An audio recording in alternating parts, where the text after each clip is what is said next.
ಅಕ್ಷರತ್ತೆರೆ ಮಾಲೆಯೆಡೆಗೆ ಕಣ್ಣನಿಟ್ಟು ನಡೆದುದು ನಾಳೆಯೂ ನಮ್ಮದೆಂದು ಜೊತೆಗೆ ನಲಿಯೋಣ, ಬಿಸಿಲ ಸವಿಯೋಣ, ಮಳೆಯ ನೆನೆಯೋಣ, ಹೂವ ಬೆಳೆಸೋಣ, ಬಿಸಿಲ ಸವಿಯೋಣ, ಮಳೆಯ ನೆನೆಯೋಣ, ಹೂವ ಬೆಳೆಸೋಣ.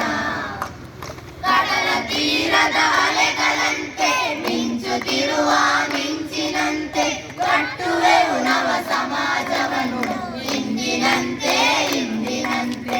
ಬಿಸಿಲ ಸವಿಯೋಣ, ಮಳೆಯ ನೆನೆಯೋಣ, ಹೂವ ಬೆಳೆಸೋಣ, ಬಿಸಿಲ ಸವಿಯೋಣ, ಮಳೆಯ ನೆನೆಯೋಣ, ಹೂವ ಬೆಳೆಸೋಣ.